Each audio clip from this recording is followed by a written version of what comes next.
Hello दोस्तों, नमस्ते। आज मैं फ्लैश आईफोन एक्स एक डेड कंडीशन में आ रखा है। ये देखते हैं।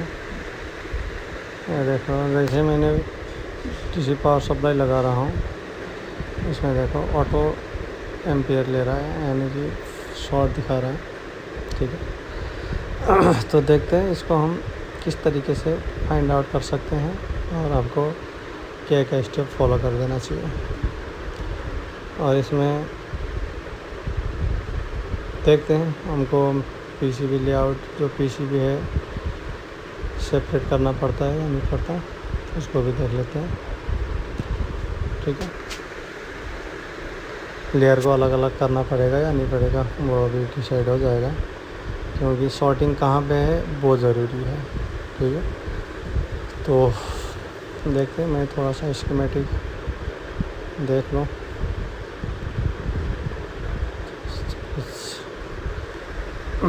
एक सेकेंड। ये हमारा आईफोन एक्स का लेआउट है। ठीक है, और मैं आपको दिखाना चाहता हूँ कि हम किस तरीके से प्रॉब्लम को फाइंड आउट करें। देखो, आपको ध्यान से देखना पड़ेगा इस चीज़ को, क्योंकि ये बहुत इम्पोर्टेंट है अगर आप आईफोन रिलेटेड कुछ काम कर रहे हो तो। अगर सॉफ्टवेयर की बात करोगे तो ओसिंग जी है। ठीक है, तो इसे देख लेते हैं थोड़ा सा। ये देखो, ये हमारा बैटरी कनेक्टर है। ठीक है, यहाँ पे सिर्फ इन कंपोनेंटों में जा रहा है, और इसके अलावा ये देखो सिर्फ यहाँ पे जा रहा है। ठीक है, और ये मेरा जो आपका मेन पीडीडी लाइन होता है वो लाइन हो गया, और ये मेरा बैटरी वीसीसी मेन लाइन। ठीक है, तो ये कहाँ कहाँ जाता है, अगर मैं बैटरी की कनेक्शन दिखाऊं तो देखो ज़्यादा दूर तक नहीं जाता। तो अगर इस जगह पे शॉर्टिंग नहीं है, बैटरी कनेक्टर के आसपास शॉर्टिंग नहीं है, तो मेरी को पीसीबी को सेपरेट करना पड़ेगा, यानी कि दोनों पीसीबी को अलग अलग करना पड़ेगा। उसके बाद ही मैं कुछ कर पाऊँगा। ठीक है, तो देखते हैं, चेक करते हैं कि हम किस तरीके से इसका फाइंड आउट करते हैं। तो मैं थोड़ा सा इस जगह पे रोजिन का इस्तेमाल करना चाहूँगा, और क्योंकि अगर यहाँ का कोई भी कंपोनेंट शॉर्टिंग हो गया तो मेरे को पता चल जाएगा कि हाँ, यहाँ पे शॉर्टिंग है। अगर यहाँ पे शॉर्टिंग नहीं है तो मेरे को पीसीबी को सेपरेट करना पड़ेगा, यानी कि अलग अलग करना पड़ेगा। तो वो भी कैसे करते हैं वो भी सीखने को मिल जाएगा। ये देखो, यहाँ पे देखो, एक सेकंड।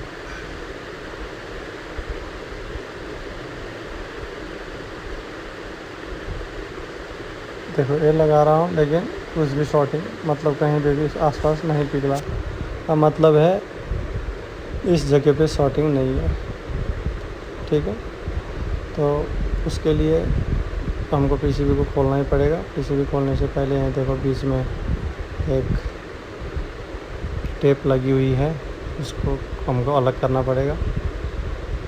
चलो, इसके बाद हमारा सबसे अच्छा और आसान तरीका है, एक आप छोटा सा नट ढूंढ लो कहीं पे भी, ठीक, जो इसकी स्क्रू होल में आ जाए। क्योंकि इसका काम क्या होता है मैं बाद में बताऊंगा आप लोगों को। ये देखो, मैं यहाँ पे स्क्रू फिट कर रहा हूँ यहाँ पे होल पे। ये नहीं लगा, दूसरा ट्राई करते हैं। इसका इम्पोर्टेंट क्यों होता है मैं वो आपको बताना चाहूँगा। चलो, इस पर लग गया। अगर देखोगे तो ये देखो, मैंने एक जगह पे इस तरीके से स्क्रू को फिक्स कर दिया। ठीक है, तो ये क्यों काम में आता है ये अभी आपको पता चल जाएगा। एक सेकंड।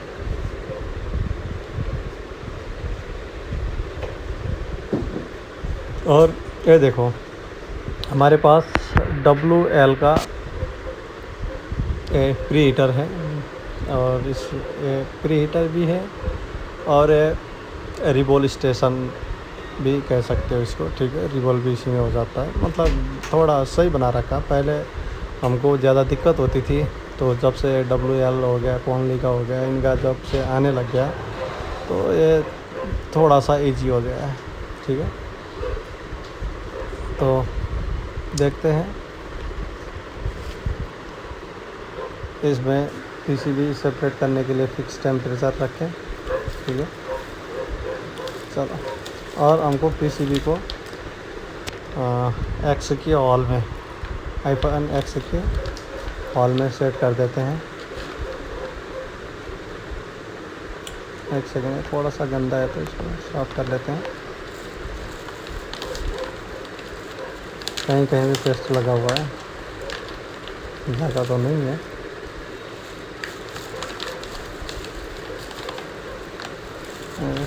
इसको इस तरीके से आराम से हल्के हल्के क्लीन कर लो।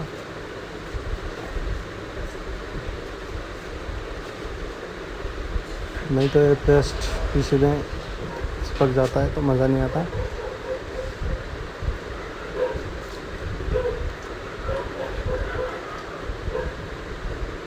इस तरीके से क्लीन कर लिया। चलो, अब इसमें आप X को बोर्ड को फिट कर सकते हो। ये देखो इस तरीके से जाम हो गया। मेरे को कुछ भी इसको रखने की ज़रूरत नहीं है, मैं ऐसे ही रख दूँगा, ऐसे ही काम हो जाएगा मेरा, ठीक है। मैं तरीका आपको बताऊँगा। देखो जैसे ही ये हमारा स्टेशन में फिट हो चुका है, तो देखो हमको ये देखो, जब मैं इस स्क्रू को पकड़ूँगा तो ये मेरे आसानी से आ जाएगी, ठीक है। तो इसको हीट कर देते हैं। चलो, ये मेरा हीट शुरू हो गया, 2 मिनट लगेंगे, क्योंकि इसका जो टेम्परेचर पहुंचना चाहिए अपने जगह पे। तो अंदर बॉल मेल्ट होने शुरू हो जाएंगे, ठीक है। मैंने देखो मेनली जो मैंने स्क्रू लगा रखा है इसमें, इसकी एक वजह है, वो अगर आपको इसको अच्छी तरीके से अगर आप निकालोगे तो आपको, मेरे को नहीं लगता कि आपको बाद में रिवॉल्व करना पड़ेगा, ठीक है। अगर आपको इस PCB को ऊपर आप आराम से उठाओगे, ये देखो मेल्ट होना शुरू हो चुका है। मैं थोड़ा सा इसको हटा देता हूँ। तो अगर आप इस स्क्रू से ढंग से उठा लोगे, ठीक है, एकदम मिला के उठा लोगे, तो मेरे को लगता है आप रिवॉल्व करना नहीं पड़ेगा, ठीक है। ऐसे आपने उखाड़ दिया, ऐसे रख लिया, साइड से उखाड़ दिया, तो इसमें आपको रिवॉल्व करना पड़ सकता है। तो आप तरीका देख लीजिएगा कि इससे आपका क्या फ़र्क पड़ता है, थोड़ा सा हिला के देख लीजिए। क्योंकि अगर आपको इस तरीके से निकालोगे तो रिवॉल्व नहीं भी करना पड़ेगा आपको, आपका ऐसे एडजस्ट हो जाएगा। तो मैं देखता हूँ, थोड़ा सा इसको निकालने की कोशिश करता हूँ। देखो PCB को इस जगह पे इस तरीके से दबाओ और चिमटे से हल्के से हिला के देखो, ये पता चलना चाहिए कि नीचे बॉल जो है मेल्ट हुई है कि नहीं है।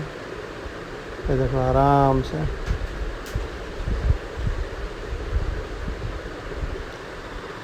सब हीट को बंद कर देते हैं। और देखो ये मेरा नहीं लगता कि मेरे को रिवॉल्व करना भी पड़ेगा, ठीक है। ओके, तो हमारा PCB जो था वो सेपरेट हो चुका है। उसके बाद में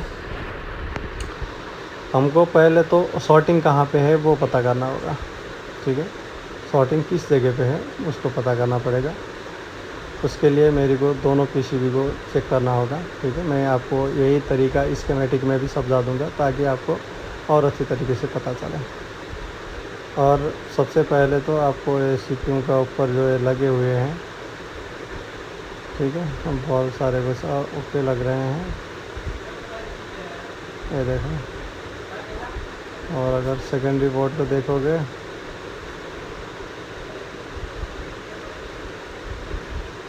तो एक सेकेंड, ये देखो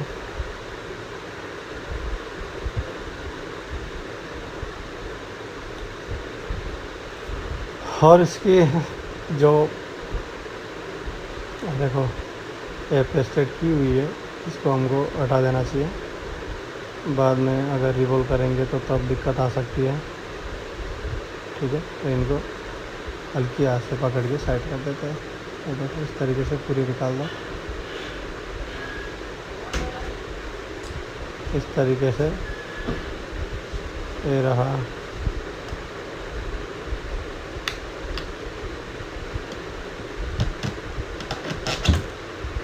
ये रहा।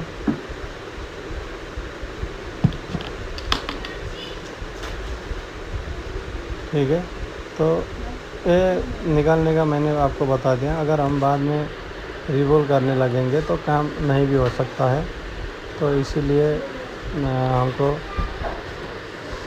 ये हटाना पड़ेगा। ये दोनों पीसीबी में से हटाना पड़ेगा, सेकेंड मेन में भी और ये सेकेंडरी में भी। एक नेटवर्क के लिए हो गया, एक मेन लॉजिकल हो गया।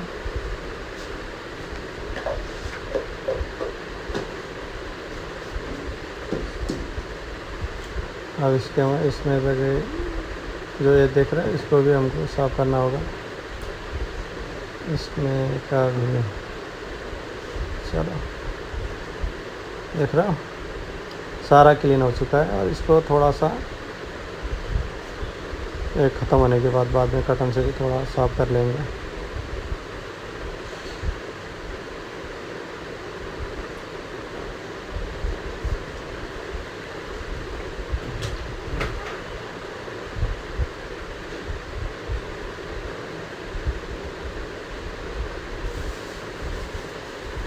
चलो, तो ये देखो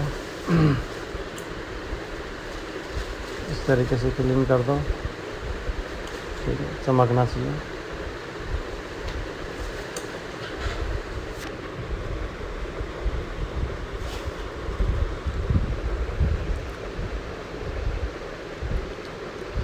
ठीक है, तो आपको हमने जो पीसीबी सेट तरीके से किस तरीके से उठाते हैं, दोनों को सेपरेट कैसे करते हैं, वो भी हमने स्टाइल आपको बता दिया। बहुत आसान, एकदम आसान तरीका है, ठीक है। उसमें आपको बाद में रिवॉल्व भी नहीं करना पड़ सकता, वो देखेंगे, अभी आपको समझा देंगे उस चीज़ में। तो हमारा ये तो कंप्लीट हो चुका है, ठीक है। तो हमको अब ये चेक करना होगा कि शॉर्टिंग है तो कौन सा कंपोनेंट शॉर्टिंग है, ठीक है। और किस तरीके से हमको उस लाइन को ट्रेस करना है, वो सारा कुछ आपको बताएंगे, ठीक है। यहाँ पे डस्ट कुछ भी नहीं होना चाहिए।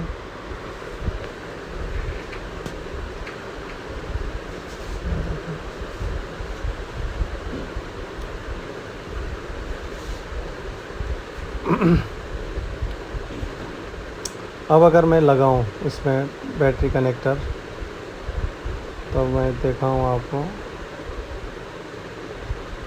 देखो डीसी पावर सप्लाई की कनेक्टर लगा रहा हूँ, लेकिन शॉर्टिंग कुछ भी नहीं है। यानी कि जो हमारा मेन लॉजिकल बोर्ड है उसमें कुछ भी शॉर्टिंग नहीं है।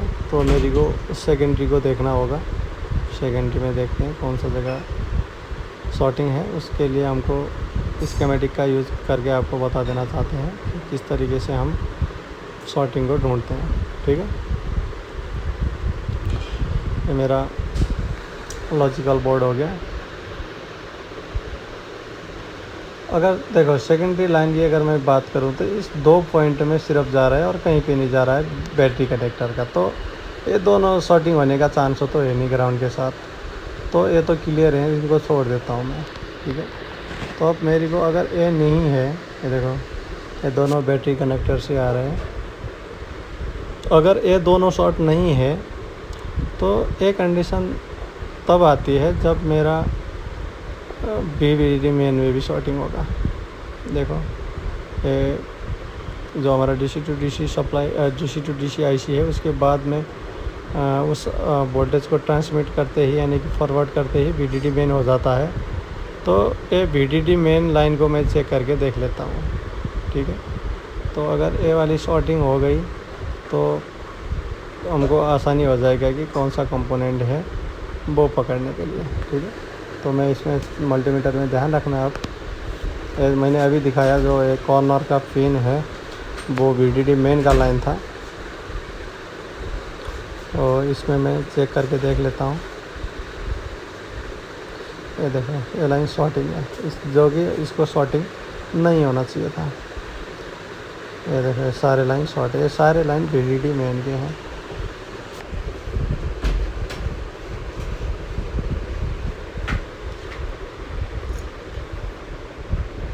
तो मेरी को और ज़्यादा आसानी हो गया।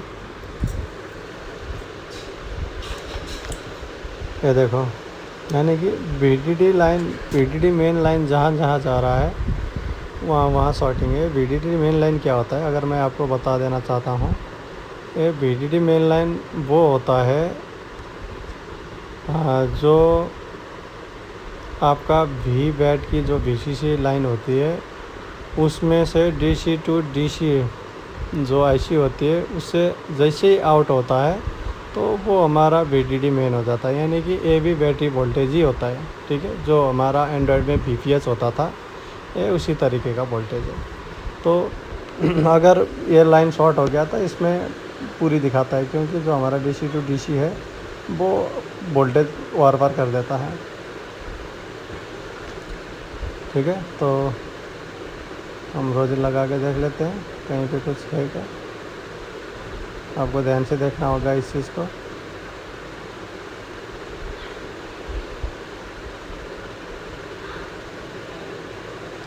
मैं पूरी बोर्ड में रोजन लगा देता हूँ जहाँ पे VDD मेन का लाइन है।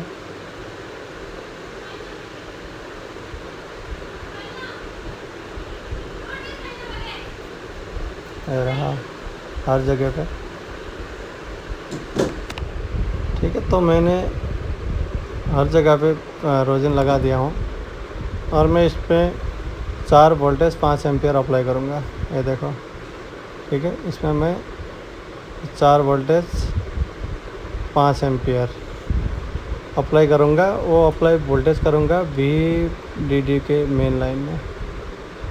ये देखो अगर मैंने जैसे ही टच किया, देखो ये वाली जो कैपेसिटर है इसमें का रोजिन जो था वो पिघल चुका है, ठीक है।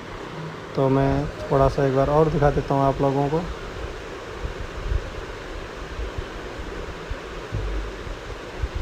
ये रहा इस तरीके से।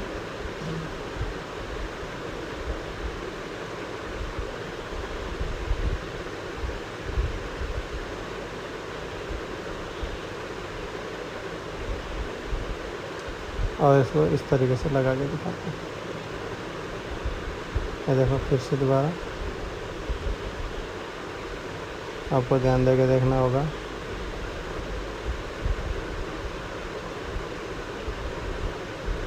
मैं दोनों पिन को दिखाने की कोशिश कर रहा हूँ। एक सेकेंड, चलो अब दिख जाएगा। देखो जैसे मैं इसमें टच करूँगा वो देखो पिघलना शुरू हो चुका है। तो एक कंपोनेंट मेरा शॉर्टिंग था। अब इसको निकालने के लिए देखो, अब मैं थोड़ी सी बात आपको बता दूं।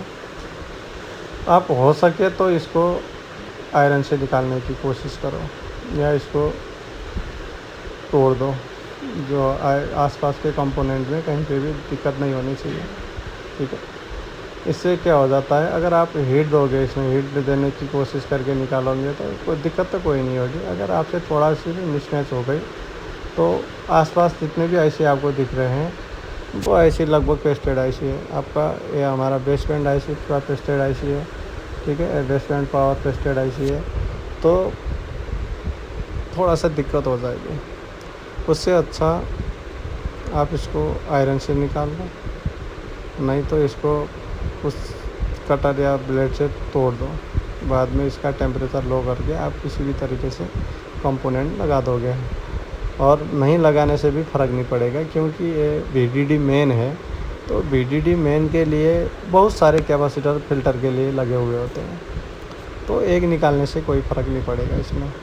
खैर मैं थोड़ा सा निकालने की कोशिश करता हूँ आयरन से। देखो आयरन से जल्द तो नहीं निकलेगा, मेरे को भी तोड़ना तो पड़ेगा, लेकिन तोड़ने के लिए भी आपको ध्यान देना होगा। आसपास देखो बहुत आईसी है, आईसी में खरोच नहीं आना चाहिए। और पल्ली तरफ देखो कॉइल है, बूस्ट कॉइल, तो उसमें भी खरोच नहीं आनी चाहिए। तो इस तरीके से आपको ध्यान दे के देखना होगा, ठीक है। मैं कोशिश कर रहा हूँ कि ये थोड़ा सा ढंग से टूटे, लेकिन ये इतना मजबूत है कि टूटने का नाम नहीं ले रहा है, ठीक। तो मेरे को और तरीका अपनाना होगा, इसको इस तरीके से। ये नहीं निकल रहा है, देख रहे हो। अब वही है, लास्ट में मेरे को तोड़ना ही पड़ेगा इस चीज़ को, ठीक है। तो देखते हैं तोड़ के।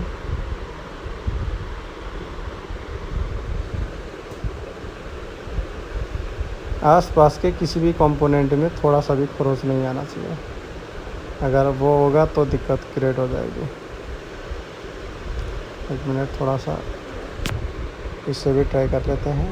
देखो ये बहुत ज़्यादा हीट करने की ज़रूरत पड़ेगी इसमें, जल्दी तो नहीं निकलेगा ये, फिर भी कोशिश करते हैं शेप निकालने की। अगर नहीं निकलेगा तो फिर तोड़ देंगे।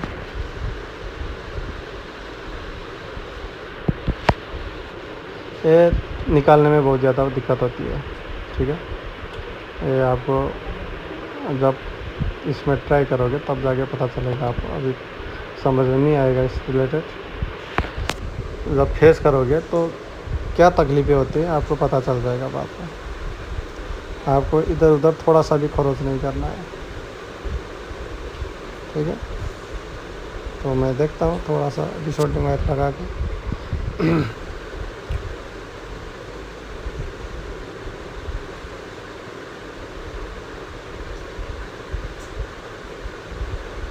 नहीं लगता इस तरीके से निकलेगा।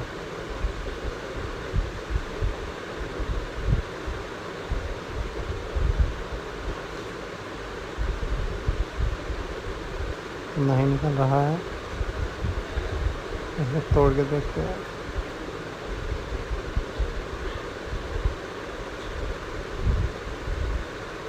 ये देखो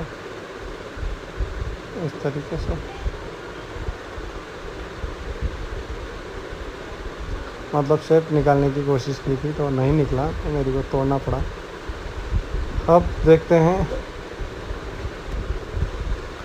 कि इसका गया कि नहीं शॉर्टिंग।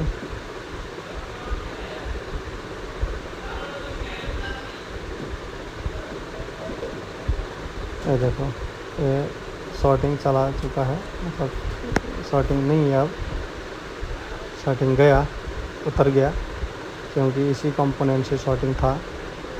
तो मैं थोड़ा सा बता दूं इसमें कि अब मेरी को सिर्फ इसको पीसीबी को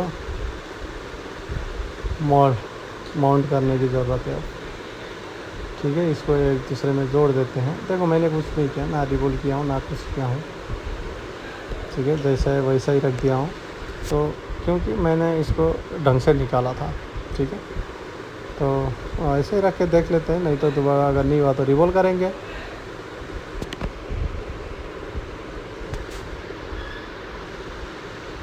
चलो ये देखो, ये मेरा साइड सारा कॉर्नर ओके है, और मैं इसको गर्म कर देता हूँ। ये मेरा गर्म शुरू हो गया, ठीक है। टेम्परेचर तक आने देते हैं, थोड़ा सा टाइम लगेगा मेल्ट होने तक, रुक जाते हैं, ठीक। ये बहुत ज़्यादा ज़रूरी है, और आपको देखते रहना है साइड कहीं पे मिला है या नहीं मिला है। आपको प्रॉपर लाइनिंग जो कॉर्नर है, पूरा कॉर्नर एक दूसरे में मैच करवानी है, ठीक है। तो इससे हमारा जो पहले बहुत ज़्यादा दिक्कत होती थी कि जब एक जगह हमको दोनों लेयर को माउंट करना होता था तो दिक्कत हो जाता था, ठीक है। इसको जुड़ाना जो था वो दिक्कत हो जाता था। तो अब इसको हम जब से नए टेक्नोलॉजी आई है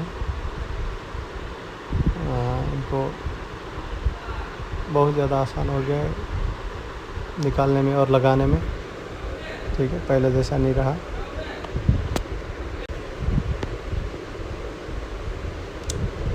अब थोड़ा सा लगता है गर्म होना शुरू हो चुका है।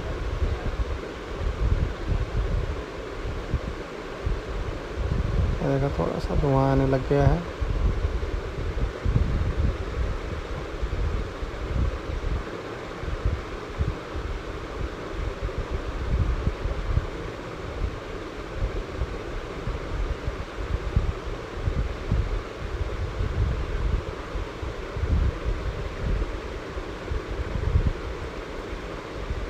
ये देखो,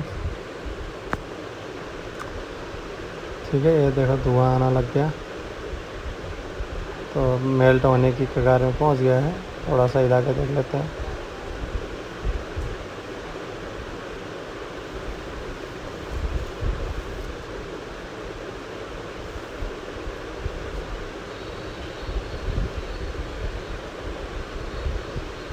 चलो,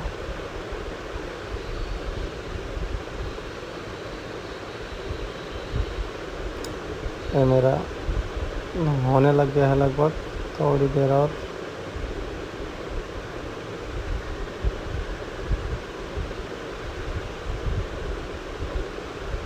थोड़ा सा नीचे की तरफ हल्की सी बोर्ड को दबा देता हूँ, थोड़ा सा गैपिंग है।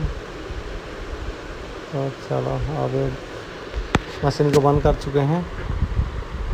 ठीक है, और इसको थोड़ा सा सूखने देते हैं, ठंडा होने देते हैं, तो ये माउंट होना चालू हो जाएगा।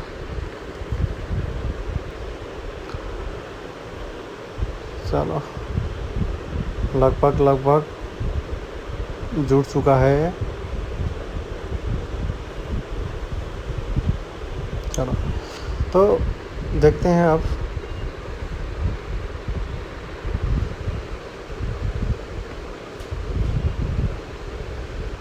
चारों तरफ तो ठीक लग रहा है, और बोर्डों को निकाल लेते हैं। इसको रख देते हैं साइड, बोर्डों को रख देते हैं नीचे। ठीक है, अगर आपको मैं इसमें साइड दिखाऊं तो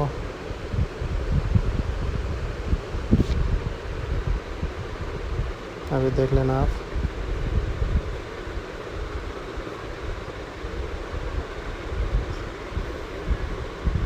ठीक लग रहा है, आपको मैं माइक्रोस्कोप में भी दिखा दूंगा। थोड़ा सा ठंडा होने देते हैं।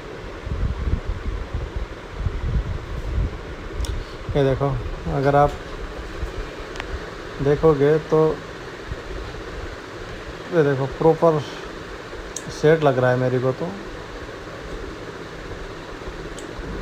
ठीक है, अब ये देखो पूरी ओके है। एक बार इसको चेक करके देख लेते हैं।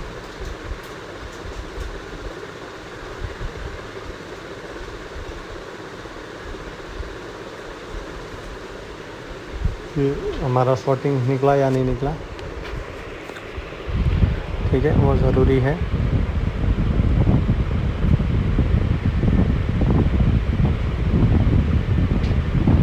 अगर आपको मैं दिखाऊं तो ये रहा, शॉर्टिंग निकल चुका है। देख रहे हो, पीसीबी में भी अब शॉर्टिंग नहीं दिख रहा। तो हम इसको, ये देखो कुछ भी नहीं है, एकदम नॉर्मल कंडीशन है। तो इसमें पीसीबी में एडजस्ट करके देखते हैं कि कंडीशन क्या होती है। ठीक है, सेट चालू होता है या नहीं होता, क्योंकि मैंने ना तो इसको रिवॉल्व किया है ना तो कुछ किया है, ऐसे ही माउंट करने के लिए रख दिया है। तो देखेंगे।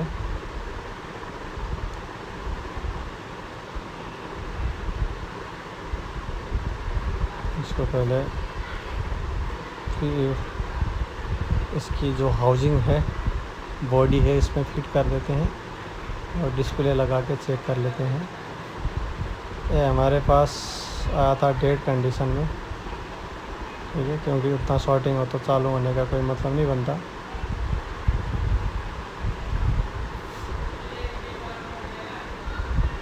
वो आईफ़ोन बहुत ज़्यादा आसानी वाली चीज़ होती है, क्योंकि इसका सारा कुछ मिल जाता है। इसका वैल्यू, वोल्टेज, आपका सर्किट कहाँ से जा रहा है, किस तरीके से जा रहा है, वो सारा कुछ इसमें मिल जाता है।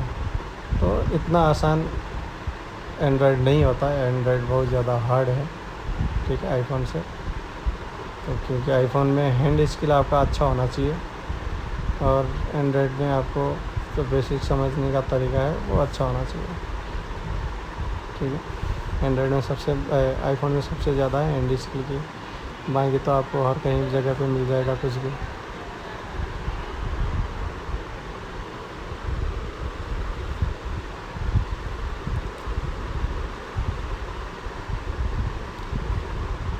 ये देखो, चलो ये हो चुका है, और मेरे को इसमें डिस्प्ले लगा के डिस्प्ले को शो करना है, डिस्प्ले काम करता है या नहीं करता। इसका जो हमने एक नॉट था उसको लगा देते हैं, और जो नॉट था उसको निकाल दिए हैं।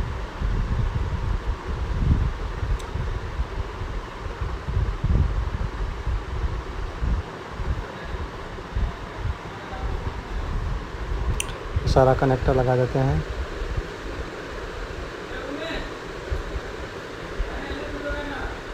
चलो ठीक है, सब कनेक्टर लग चुके हैं, सिर्फ बैटरी कनेक्टर को छोड़ के।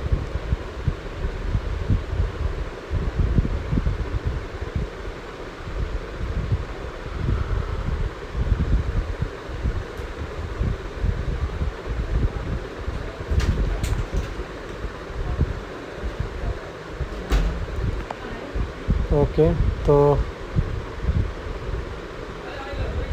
इसको उतार देते हैं।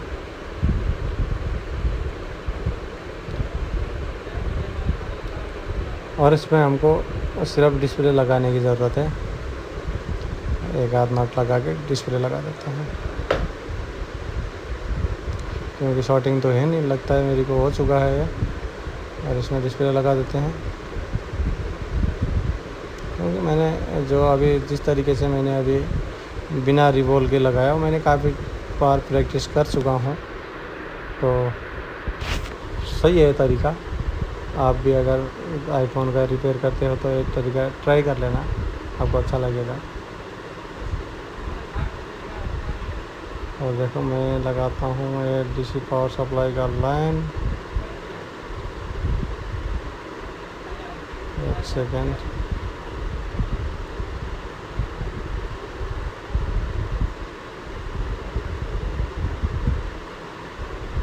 और करते हैं इसको चालू।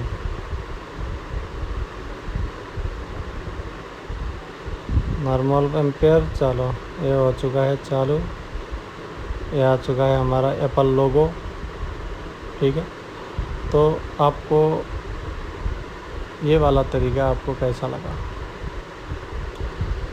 अगर आपको वीडियो अच्छा लगा हो और जो तरीके हमने आपको बताए हैं वो अगर आपको पसंद आया हो तो वीडियो को लाइक ज़रूर कर देना, ठीक है। और कुछ दिक्कत आई हो तो कमेंट ज़रूर कर देना। और मैं ये कहना चाहता हूँ कि देखो, अगर आपको किसी को बताना है और किसी को समझाना है तो आप किसी दूसरे बंदे तक भी पहुँचाएँ इस वीडियो को, ताकि उनको भी थोड़ा सा आसान हो जाए, ठीक है। तो मिलते हैं हम अगली वीडियो में, तब तक के लिए हमारा वीडियो देखते रहें, ठीक है। और इसी तरीके के नए नए वीडियो हम अपलोड करते रहेंगे, ठीक है। अगर आप चैनल में नहीं देख रहे हो ये वीडियो तो प्लीज़ सब्सक्राइब कर देना, ताकि इसी तरीके का वीडियो आप अगली बार भी देखते रहें, ठीक है। तब तक के लिए दूसरा वीडियो का वेट करते हैं। Thank you very much.